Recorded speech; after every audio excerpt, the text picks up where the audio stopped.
A cartel reportedly apologizes for the kidnapping of 4 Americans in Mexico and allegedly hands over the men responsible. Legendary DEA agent Steve Murphy comes on to discuss this strange turn in the story. Welcome to Sidebar, presented by Law&Crime. I'm Jesse Weber. Well, this was a twist that I did not see coming in the story of the 4 Americans who were kidnapped by the cartel down in Mexico. Really sad story that we reported here on Sidebar. 4 U.S. citizens drove from South Carolina to Matamoros, Mexico, for one of them to undergo a medical procedure. This was according to the local authorities. And these people are Latavia McGee, Zindell Brown, Shaeed Woodard, and Eric Williams. And they were seemingly caught up in a gunfight. And maybe in a case of possible mistaken identity that the cartel thought they were Haitian drug smugglers, they were apparently kidnapped by armed men. And while McGee and Williams survived and they were recovered and they're now back in the United States receiving treatment, Williams sustained leg wounds, reportedly shot 3 times. Sadly, Brown and Woodard died and the remains were handed back to the United States officials. There's also a 24-year-old Mexican man who was apparently guarding the Americans. He was arrested. He's only been referred to as Jose N. We don't have a ton of information there. But now, when we were questioning, would the perpetrators of this crime ever be brought to justice? What I will tell you, I didn't imagine was the cartel actually turning these people over. That's right. Photos have been released of 5 men bound in front of a truck with a handwritten apology letter.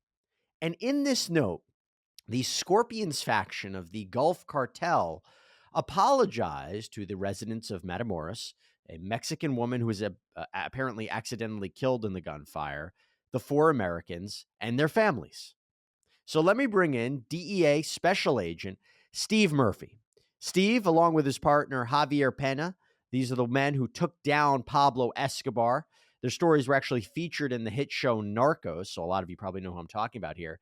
You can check Steve out at the website www.deanarcos.com. And then there is Steve and Javier's book, Manhunters, How We Took Down Pablo Escobar.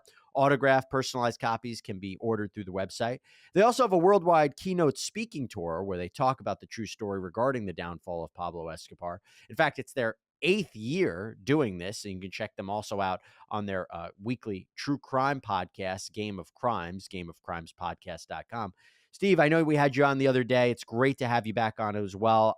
Really sad developments, but also weird developments. I want to start right now with the letter. I'm going to read you portions of it. So it says, quote, "The Gulf Cartel Grupo Escorpiones strongly condemns the events of Friday, March 3rd, in which, unfortunately, an innocent working mother died and 4 American citizens were kidnapped, of which 2 died.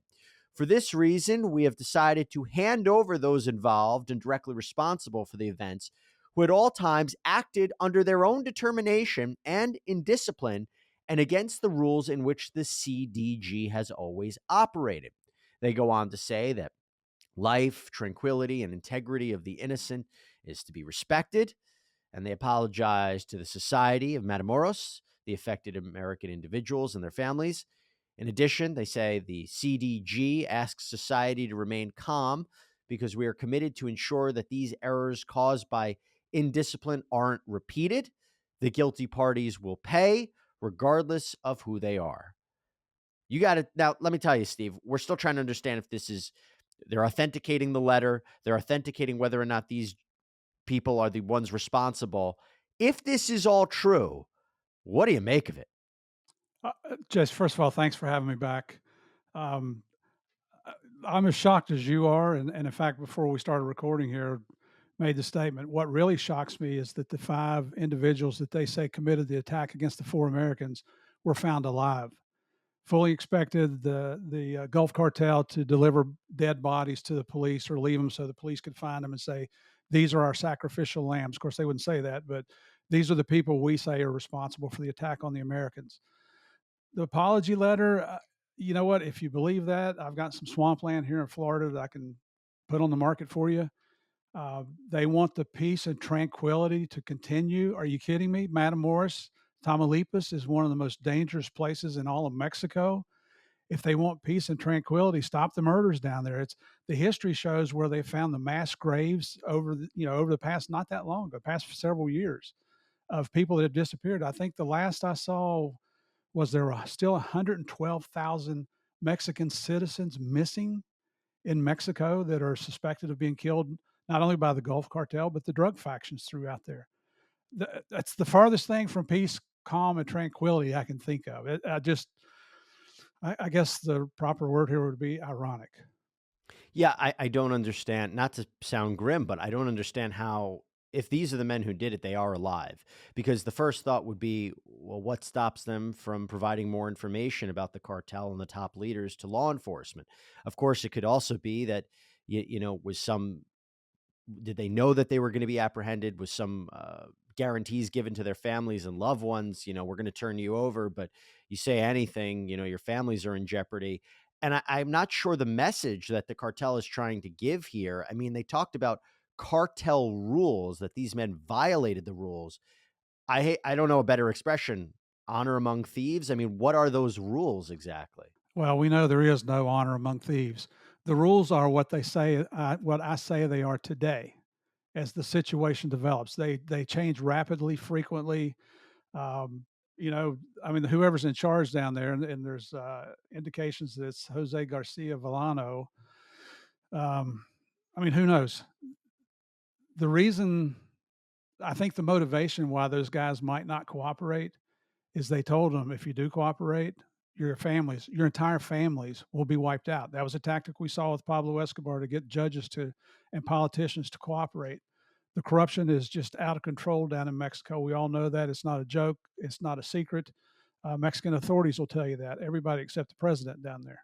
Yeah, and I guess now I'm thinking about this and thinking about why they would have done it. Is it that you're not supposed to attack innocents? Are they trying to look themselves, create a PR message? I mean, I don't know how they thought the response was going to be to this. I guess there's something to be said that if these are the men who actually did it, they're the trigger men.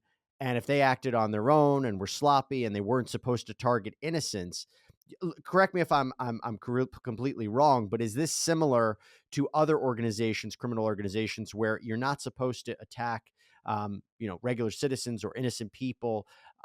It's only supposed to be the people involved. Because I always thought when I look at this, some of these cartels, that collateral damage is collateral damage. It happens, and they never apologize for it. These are terrorists. They don't care. Javier hit the nail on the head when were on with you the other day when he mentioned that the media uh, was probably the force that brought so much attention to this so quickly because it started out on social media and then the media outlets started to pick it up and then eventually it got to the government and not both governments, U.S. as well as Mexican government, and it started quickly become an embarrassment because it was videotaped. Um, I'm not sure where that videotape came from. I don't know if it was a fixed camera at one of those buildings or if somebody actually recorded the video. I think somebody recorded it on one version. I thought I heard people talking in the background. If they're living in the location where they recorded that from, I hope they've moved because cartels will go back and find them. I mean, it's just, you're right. It is collateral damage. The lady that was on the street, and the fact that they really didn't even identify these four Americans. They saw a white van with U.S. plates from North Carolina and four black individuals in there. Um, since we had our conversation the other day, I've reached out to some of my friends down the border to find out what other things we could find out. Is there other underlying themes here as to why they were down there? Um, One theory we're hearing was that they were mistaken for Haitians, and when I questioned that, apparently the Haitians are involved in human trafficking, and they're coming into Tamaulipas there in Matamoros area, and they failed to pay off the cartels for coming into their territory. You just don't go into these people's crime area and conduct business without their permission and then paying the fee, whatever it is. I mean, look back when they were going to film the first season of Narcos Mexico, they sent a scout down there to start scouting locations. He didn't get anybody's permission to go in there, and they found him, shot to death in his car, multiple wounds. And again, it's a case of mistaken identity. But they don't take the time to find out the identity. They start with force, and then they figure it out afterwards. Maybe it's a change in leadership. Maybe it's a change in how they conduct business. I think it was really all the attention that was brought to this, right? So if nobody was talking about this, if this didn't make national headlines, do you think that these men would have been turned over and we would have seen this letter? No, not at all. And in fact, that's one of the points that's coming up now amongst the citizens of Tamaulipas. Hey, well, this happens all the time, and all of a sudden, these 4 Americans disappear. And look at the response from the Mexican government. Why don't you respond like that when Mexican citizens go disappearing? You don't. It's a great question. As we see how this is going to progress, I believe they're going to be extradited back to the United States. These individuals to face charges. What do you think is going to happen behind the scenes to confirm they are the shooters or the ones responsible? And how is this going to ultimately play out? Because they may be the trigger men, but they're not the people at top. So what do you think's happening behind the scenes right now?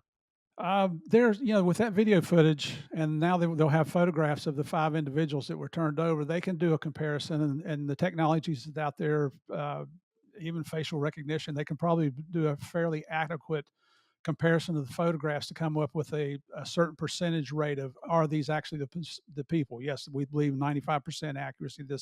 These are the people. Honestly, I think these are the lowest ranking members of this organization, the Scorpions organization. If they were held Yeah, and positions, by the way, what is the Scorpion organization? Do we know anything about them? it's one of the factions. I've heard of the Cyclones, I've heard of the Scorpions, and I think there's a third faction within the Gulf Cartel. As I understand it, the Scorpions are one of the most violent. That's what they're known for, which just makes it so ridiculous that they issued an apology letter. I think what they're apologizing for is they got caught. Is there any way we're looking at this a little too literally? Are they trying to make fun of it in a way? I think they are. They're going to thumb their noses at the government. The fact that they're calling for calm and peace and tranquility it's so ridiculous when you look at all the violence that takes place there on a daily basis. This isn't an isolated incident. It happens down there every day, and that's so much of the concern of why Americans would go there to start with. Like we mentioned the other day, the State Department doesn't frivolously issue a level 4 do not travel into this area. That's something it's reserved for places like communist countries, for Iraq, Afghanistan, Iran, different, North Korea, places like that. The fact that people aren't listening to it, and as we mentioned too, with spring break going on now, I'm just really concerned about, especially our college kids going down there just to have a good time and going in naive and ignorant. Yeah, that's a great point. It's a scary situation. And I'll tell you, I believe the FBI is not responding to this latest development. They are going to confirm that these are the suspects. They're going to confirm the authenticity of the letter. One of the things to note is I believe the vehicle that was associated with these individuals where they were ultimately apprehended or found is a vehicle that police, investigators were looking for. So if we talk about whether or not these are the people involved, the fact that they were found with the car that investigators were looking for is a big point there. Steve, I want to talk with you more about this. Unfortunately, we ran out of a little time here, but I'd love to have you back to talk a little bit more about what is going down in Mexico, what the latest information we are hearing is. So I'd love to have you and Javier back on if you have the time. Absolutely. Enjoy being with you, Jesse. Thank you very much. And that's all we have for you here on Sidebar, everybody. Thank you so much for joining us. Please subscribe on Apple Podcasts, Spotify, YouTube, wherever you get your podcasts. I'm Jesse Weber. I'll speak to you next time.